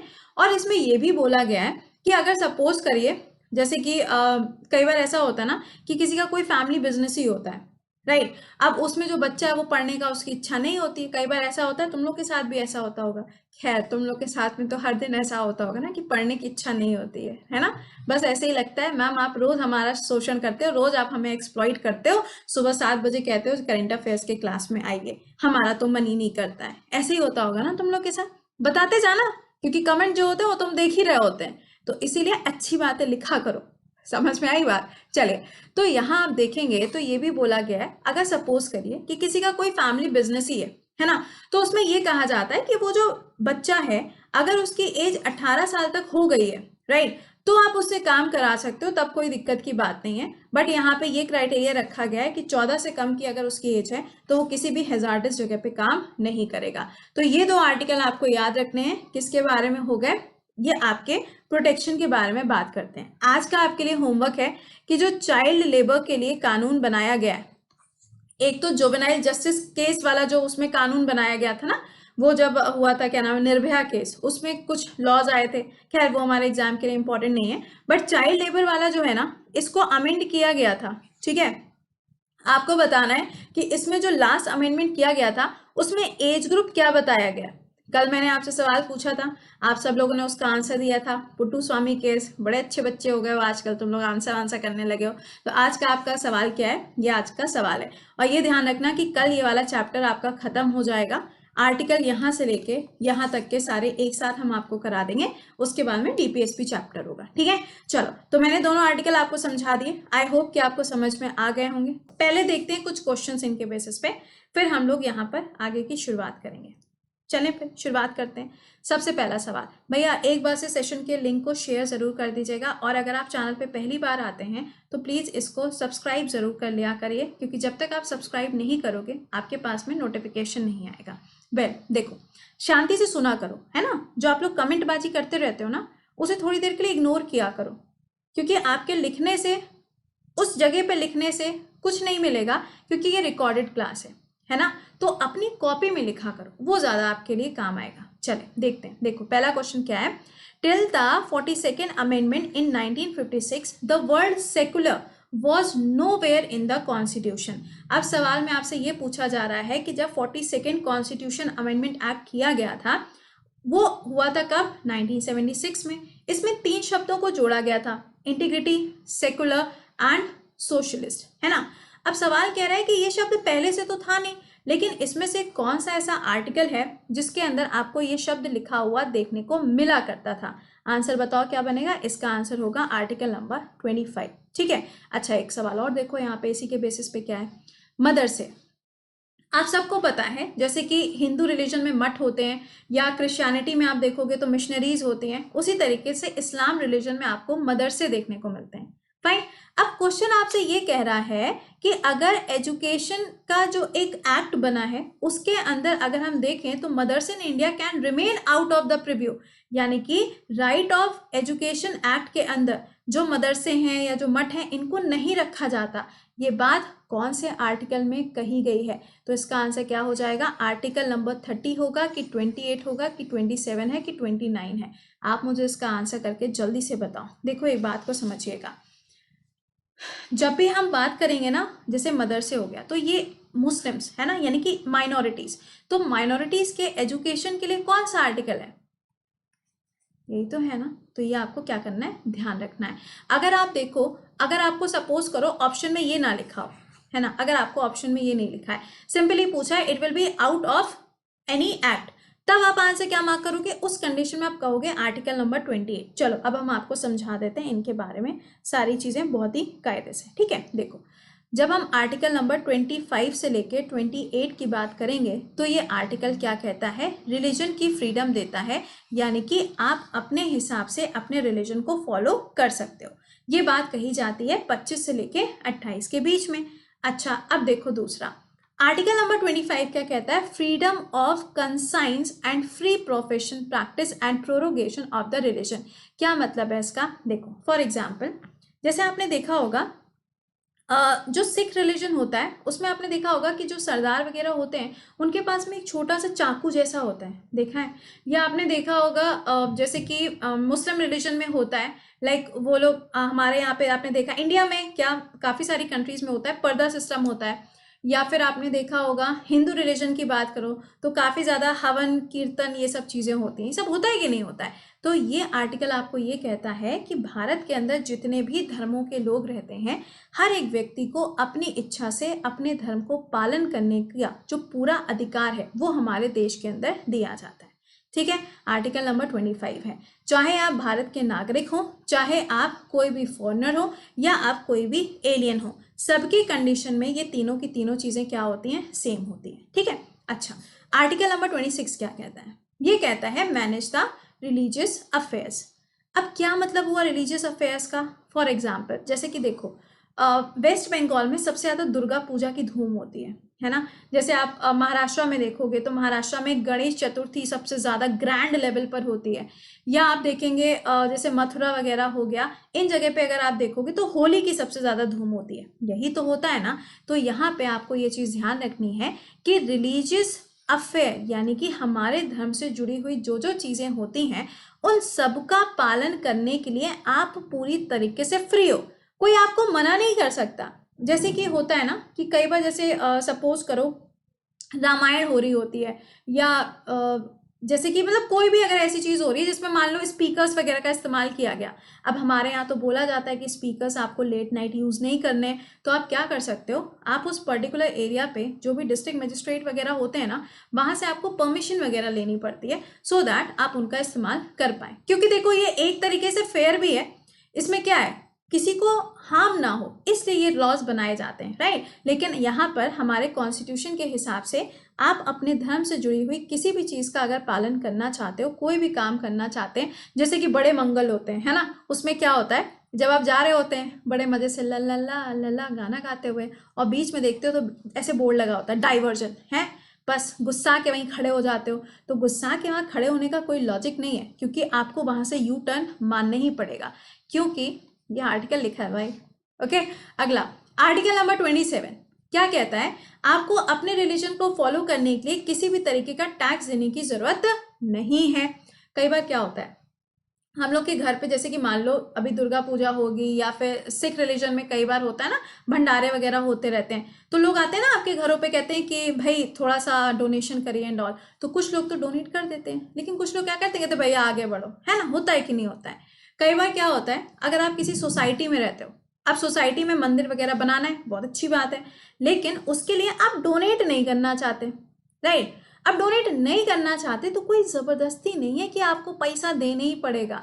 तो ये आर्टिकल आपको कहता है कि अगर कोई ट्रस्ट है, या फिर अगर कोई भी आपसे किसी भी तरीके का डोनेशन लेता है या फिर टैक्स लेता है अपने रिलीजन को फॉलो करने के लिए, तो आपको वो चीज़ पे नहीं करनी है। क्यों? क्योंकि हमारा जो देश है वो कैसा है, वो सेकुलर कंट्री है। ठीक है, अच्छा यहाँ तक समझ में आ गया हो तो भैया एक बार थम अप करते जाना, क्योंकि कमेंट तो हम देख ही रहे होते हैं, तो पता तो चल जाए कि समझ में आ रहा है कि नहीं आ रहा है। ठीक है, अब कुछ बड़े मजे में लिखेंगे, नहीं मैम नहीं समझ में आ रहा है, हम जानते नहीं है क्या तुम लोगों को।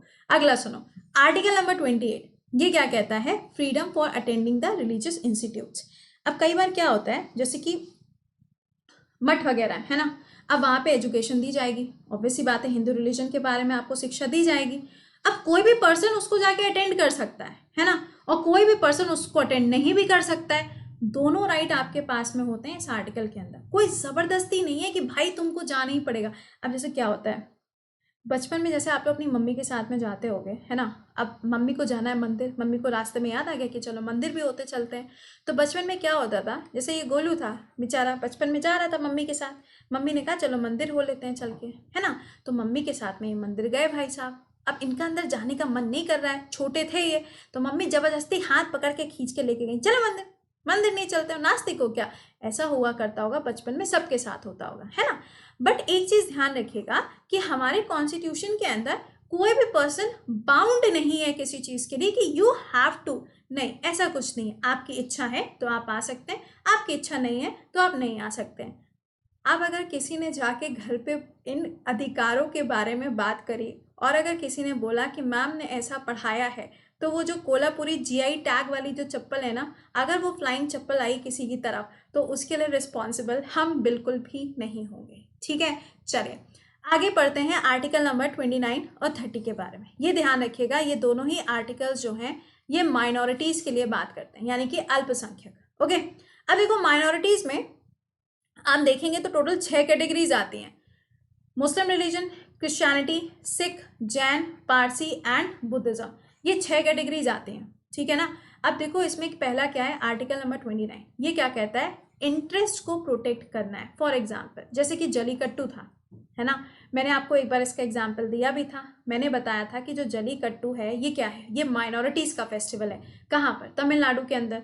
इसके ऊपर सुप्रीम कोर्ट ने बैन लगाया, लेकिन जब पेटिशन फाइल करी गई तो ये कहा गया कि भैया जब आप आर्टिकल 29 देते हो कि हर एक माइनॉरिटी के पास में अधिकार है कि वो अपने हिसाब से सारा काम करे, तो आप कैसे इसके ऊपर प्रतिबंध लगा सकते हो। तो दिस इज अ पॉइंट जो आपको समझना है कि माइनॉरिटीज के जो राइट्स होते हैं उनको प्रोटेक्शन दिया जाता है अंडर आर्टिकल नंबर 29, ठीक है। अच्छा सुनो आगे, मेरे को लगा था आर्टिकल 30 लिखा हुआ है लेकिन नहीं लिखा है, कोई बात नहीं। आर्टिकल नंबर 30 सुनो क्या कहता है, ये कहता है कि हमारे देश के अंदर जितने भी माइनॉरिटीज हैं उनके पास में एजुकेशनल राइट है। जैसे मैंने अभी आपको बताया ना, तो एजुकेशनल राइट भी दिया जाता है माइनॉरिटीज को अंडर आर्टिकल नंबर 30। अब इसके बाद में रामबाण वाला आपका आर्टिकल क्या है, आर्टिकल 32। आपके लिए आज का सवाल ये है कि सोल ऑफ इंडियन कॉन्स्टिट्यूशन कौन से आर्टिकल को बोला जाता है और ये किसके द्वारा कहा गया है, ये आप मुझे बताएंगे वीडियो खत्म होने के बाद में कमेंट सेक्शन, ठीक है। अच्छा देखो आर्टिकल नंबर 32 क्या कहता है। सपोज करो जब किसी को भी चोट लगती है ना, तो पहले तो वो क्या करता है, अपने घर में ही ट्रीटमेंट करता है कि चलो ठीक है पट्टी वट्टी कर ली सही हो जाएगा। लेकिन कई बार क्या होता है ना कि चोट जो लगी थी उस व्यक्ति को, उस पर्सन को, उसने घर पे ट्रीटमेंट किया लेकिन वो सही नहीं हो पाया, फिर वो क्या करेगा, वो जाएगा डॉक्टर के पास में, यही तो होता है ना। तो एक बार समझिएगा, आर्टिकल नंबर 32 जो है ये सुप्रीम कोर्ट के बारे में बात करता है, जिसमें कहा क्या गया है रिट्स के बारे में। यानी कि अगर मान लीजिए कि आपको कोई भी समस्या है जो आपके मौलिक अधिकारों से जुड़ी हुई है, तो आप सुप्रीम कोर्ट में जाके अपील कर सकते हैं। और सुप्रीम कोर्ट कौन सा वाला रिट यूज करेगी, क्यू वारंटो नाम का जो रिट होता है उसका इस्तेमाल करेगी और आदेश देगी कि आपके अधिकारों को आप तक पहुंचाया जाए। यानी कि समाधान करने का काम कौन करेगा, आर्टिकल नंबर 32, जिसे हम क्या कहते हैं, कॉन्स्टिट्यूशनल रेमेडीज के नाम से जाना जाता है, ठीक है। तो ये आपके आर्टिकल्स से फंडामेंटल राइट्स के, जो मैंने आपको सारे के सारे पढ़ा दिए। दूसरा पॉइंट यहाँ पर ये ध्यान दीजिएगा कि आप अपना सवाल भी पूछ सकते हैं आस्क अ डाउट के सेक्शन के अंदर, रेज योर हैंड करके। यहाँ पे आइकॉनिक फीचर्स भी आपको मिलेंगे। जब आप यहाँ पे प्लस के बैच को ज्वाइन करोगे तो आपको कोड जो यूज करना है वो है कृति10। तो आपके पास में अभी भी टाइम है, आप किसी भी एग्जाम की तैयारी कर रहे हो आप इसको ज्वाइन कर सकते हो। Iconic subscription is also available, यहाँ पे ये सारे फीचर्स भी आपको मिलते हैं। Report and win is also available. Okay चलिए तो मिलते हैं, टिल देन खुश रहिए, मुस्कुराते रहिए, keep learning, keep revising, till then bye bye and take care.